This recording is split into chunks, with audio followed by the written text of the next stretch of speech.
Hey guys, Brian here from Topdeck. So today we'll be showing you a combo guide slash test hands for the Tearlament branded deck. The deck profile you can find in the links in the description box below. So without further ado, let's get right into it. So we'll give our deck a good shuffle. We are doing a test hand to see if we can show you how this deck actually functions.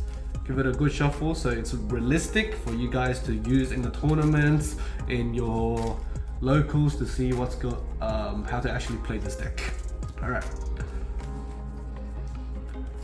We'll just cut the deck because it's more realistic. You give it to your opponent, they cut the deck. Some of them will give it a better shuffle. You always want to riffle shuffle your opponent's deck because you want to be the last one that randomized it. Okay. Draw the hand of 5, super poly, a name, very good, and polymerization, Albaz, amazing, and another name, cool. So you may not like seeing doubles of anything, but I don't mind as long as the name. Sometimes when you normal summon this and you don't have a way to get it to the graveyard, it's just dead. So we can begin with, let's think about how to play around hand traps, okay? So the hand traps we'll be scared of is probably imperm with this hand, because you normal summon, they imperm, oh no. But we have a way to extend through that, so we do want to see what they have in terms of interruptions. So you could also lose the Ash, well not lose, but you could get interrupted by Ash. You normal summon this, they Ash you, very unlikely unless they are trying to hit whatever you have, they don't think you have anything. You get ashed, you still have a polymerization to get you out of it. So polymerization, very good to draw. We'll just keep this here. So we'll begin with this, right? Merly. We'll move the top 3 cards of our deck. Wow, 3 Merleys. Now, let's see.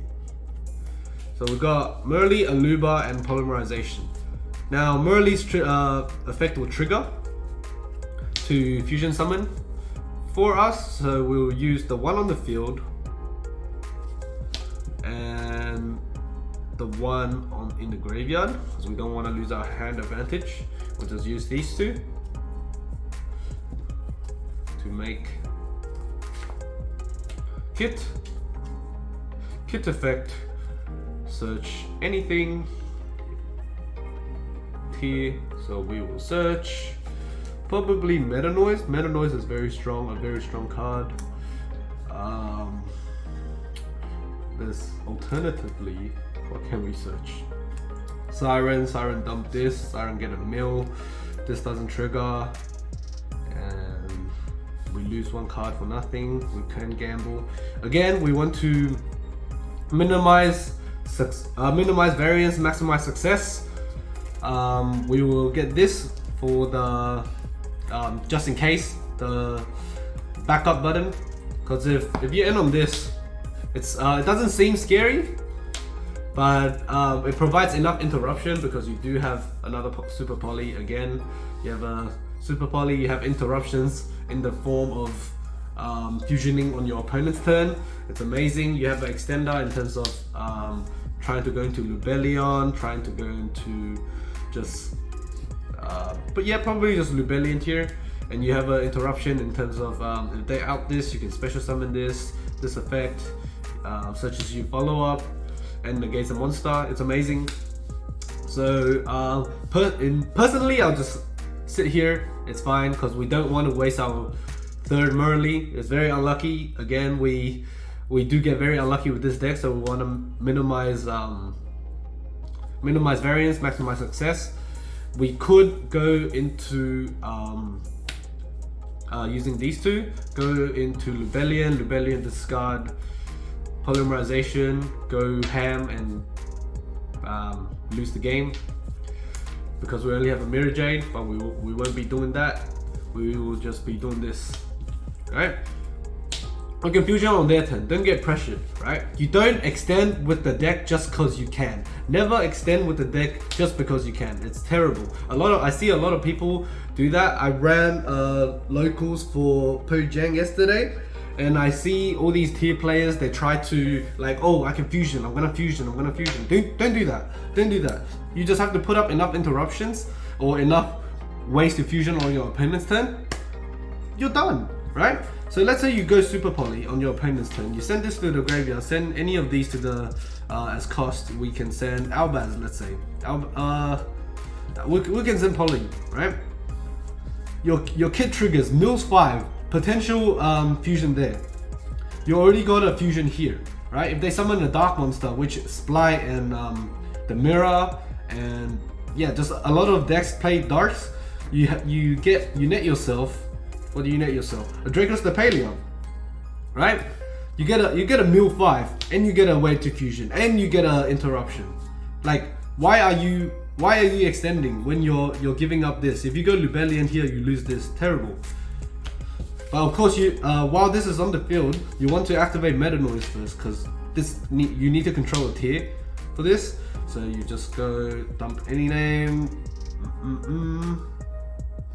You can, in this instant, you can even get greedy, dump Rhino Heart, but you will lose to DD Crow. Well, you lose to DD Crow either way, but you don't want to lose the cards in hand, right? These were your cards in hand in terms of the interruption.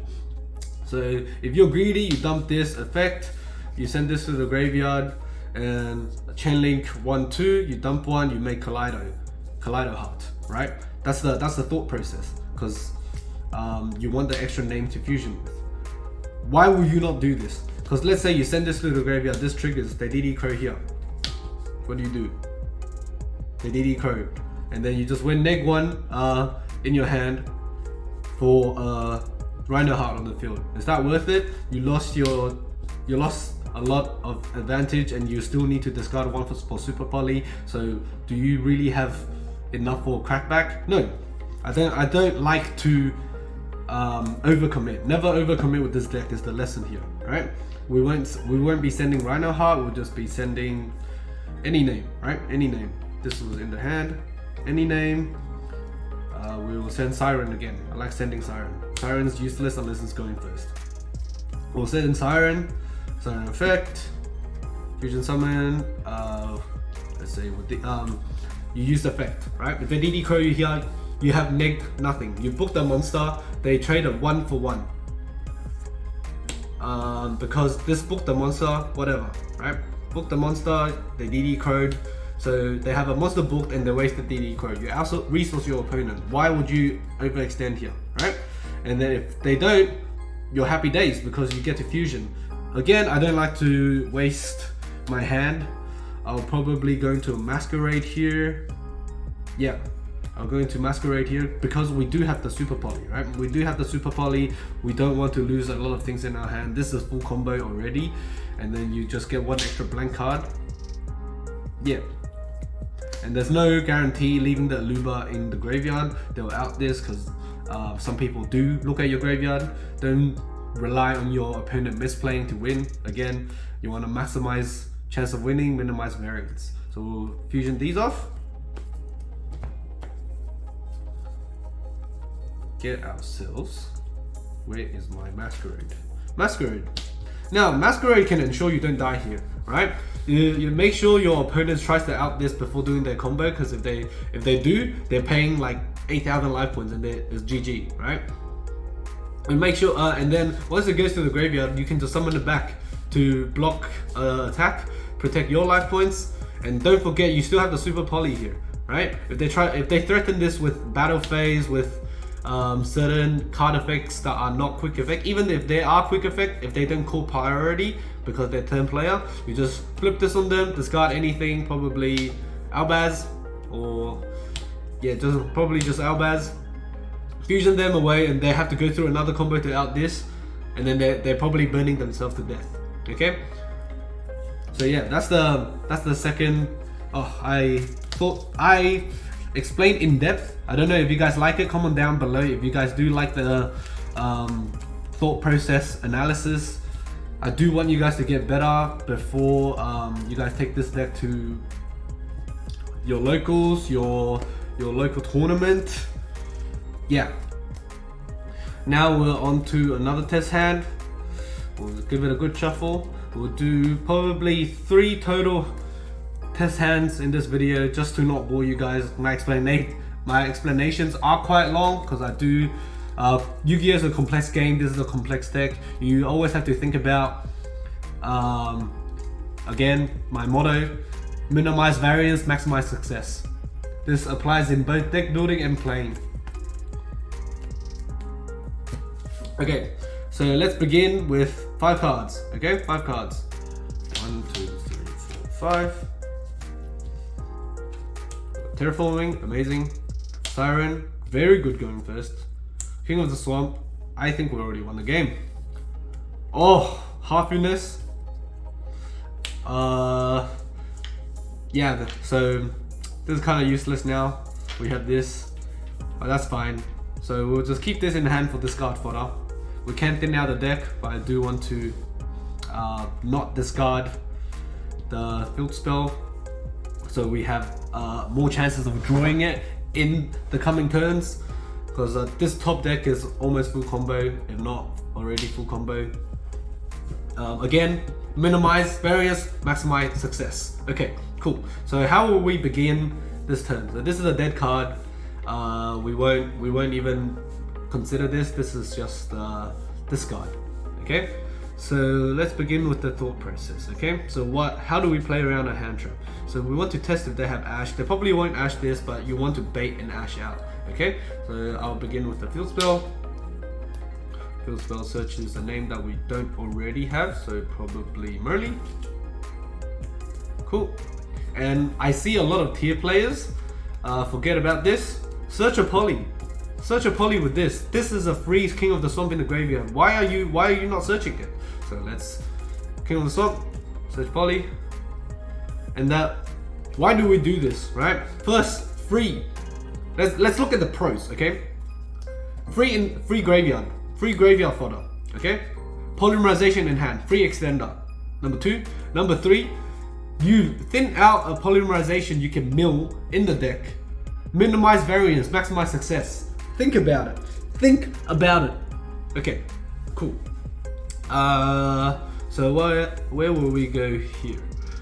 So we can begin with a normal summon of this because we can begin with a special summon of this. So if let's look at it this way, okay? If we begin with the special summon of this, we'll probably baiting a DD Croak because we will discard this, special summon this, and then we'll trigger this one and this. We'll mill 3 and then trigger this one. And then if they have DD Croak, they might do it here. Or alternatively, we can go normal summon, mill 3, and then they probably it will not bait an interruption, and if we miss, they will hit this one and we'll be crying because we have to waste our whole hand polymerization to make a kit. You know what I mean? So let's have a look. So we'll probably do the first line because this line baits the most interruptions, and we have an out to it with this and this. Well, with this and this. Yep. So we will go Siren Effect. Siren Effect. Discard Happiness. Summon Siren. Move the top 3. No more. Chocolate. See, if we normal summon this, we miss. We don't get a beta interruption. Does nothing for us. Cool. We missed. Cool. Whatever. Now we use the Happiness effect. We can, if they have the DD Crow, they'll probably DD Crow here because we can make Collider, we can make Kit. But if they don't DD Crow, amazing. If they do DD Crow, doesn't matter. Alright. So we will use Happiness and probably King of the Swamp because we do want to play around. Let's say they imperm our Kit. Always think about what hand trap you can get hit by. If they imperm our Kit, we have no way of follow up, but we can go Polymerization, fusion these 2 off, make Draco's the Palia. That's interruption number 1. Mill another 5. Alright. Always have to think about these plays. Always have to think about what if my opponent interacts with me? What happens then? Okay? This is how you play Striker. Sky Striker, that's how Sky Striker players think, good Sky Striker players, and that's how good players think in general. Okay? You can't just hope your opponent does not have answer to whatever you're doing. Okay. Yep, enough about that. We will just shovel these 2 back in the deck.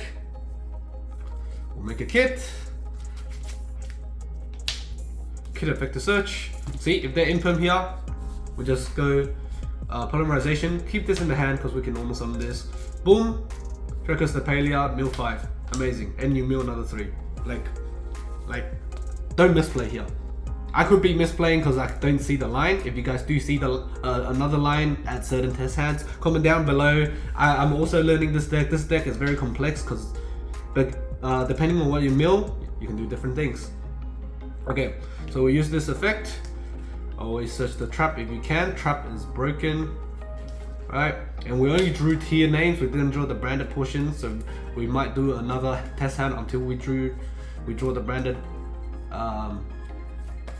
portion. Because in the first test hand, I do in one of the test hand I don't know if we'll make it to the video. I pretended the branded fusion got ashed, so I didn't really get to show off that part of the combo. Yeah, but yeah, we search Meta Noise. Meta Noise is already in 1 or 2 interruptions already. Broken card. Over here we can use the effect of this, special summon this, mill 8, but is there a point to that? Is there a point to this?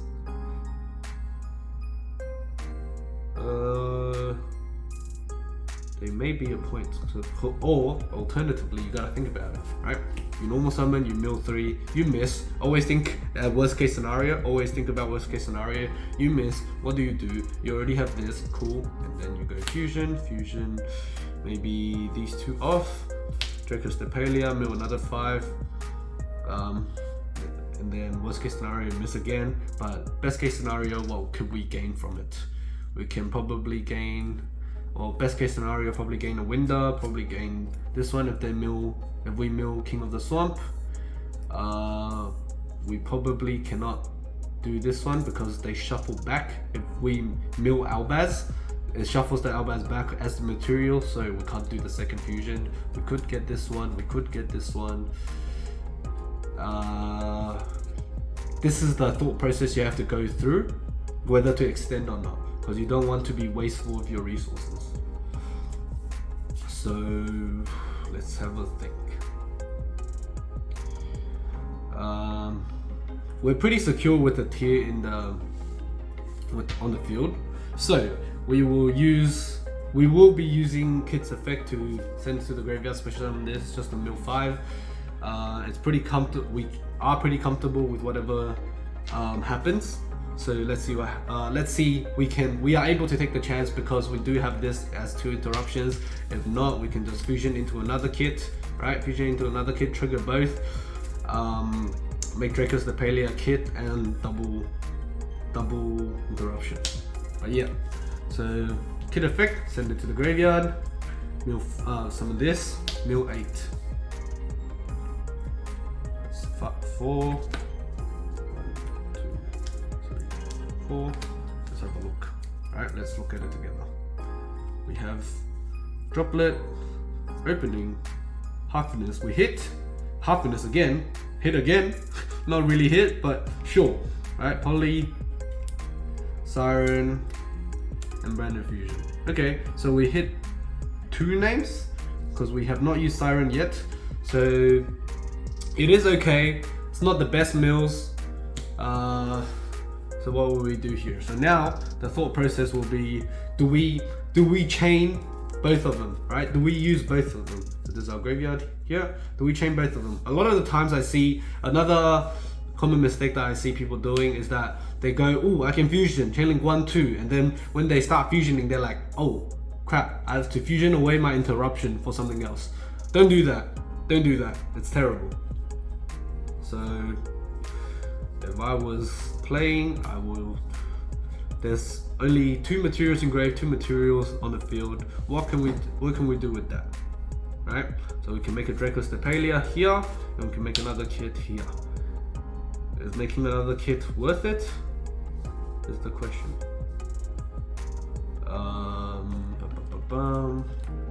If you really think hard.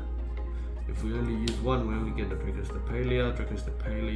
Yeah, we'll use both fusion. We have enough to fusion, so might as well. we're not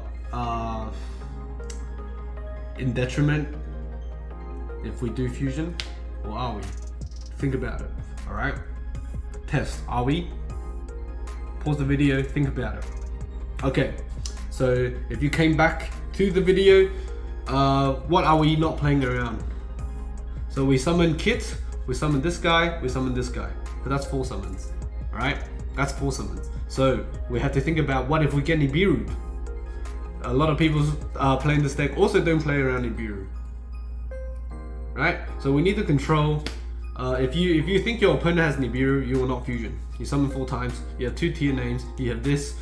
Easy clap. Okay, you're not too stressed. But if you are a high roller and you do want to gamble, let's see what happens. Okay, we use the Chain Link 1, Chain Link 2. All right, Chain Link 1, Chain Link 2. We're gonna fusion. We have these 4 in the graveyard. So we'll use this with Kit. Kit number 2. We'll use this. Make we'll use this. Make Dracus the Paleo. Draco, Dracus the Paleo. Okay. Or we could instead of Kit here, we could go into our super poly target, because it does let us a draw. If it gets sent to the graveyard, or we can. Yeah. So that's all we could go into. This is my thought process when I'm playing the deck. Okay, let's say you get Nib tier, you draw 1, you this is dead. A lot of things are dead, so you have to think about whether to play around Nib or not. Very important. I will just showing you what the deck can do. Right.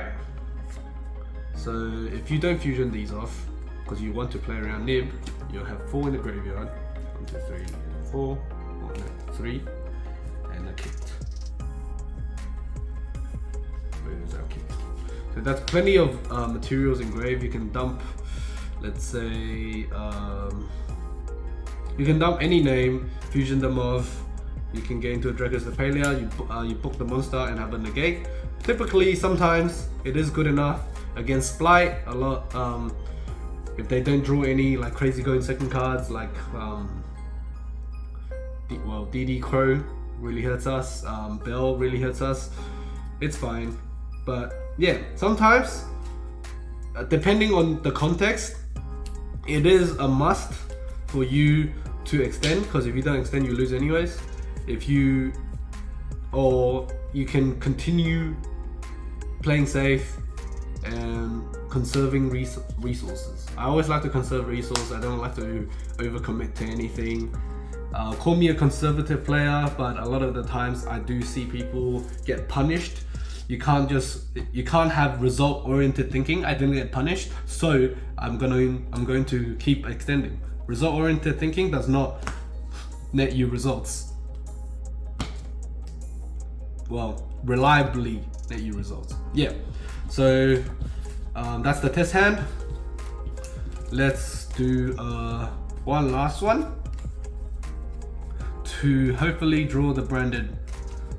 If not, we'll just reset the hand until we draw the branded so I can show you guys. Let's have a look.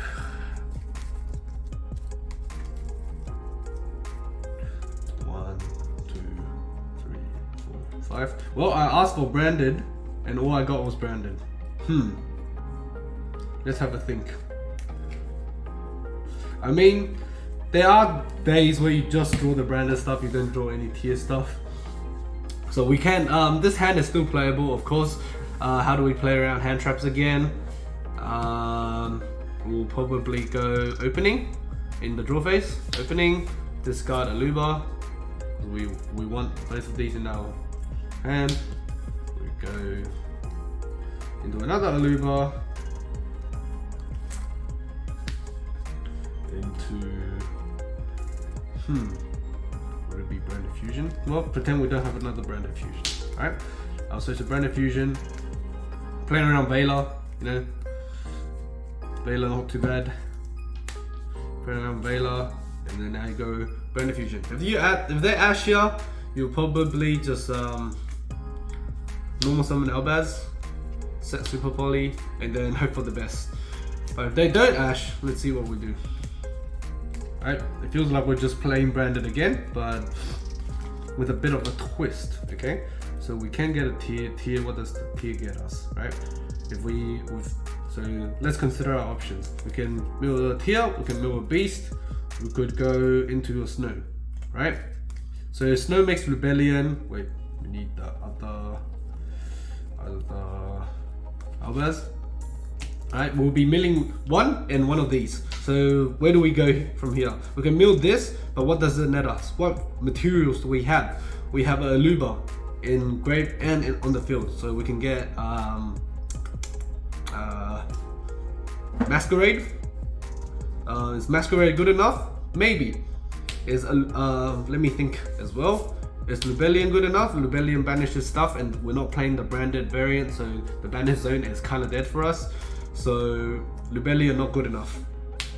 I mean, not Lubellion, Albion not good enough. We can mill a beast, which is standard Lubellion play. Lubellion, discard one of these.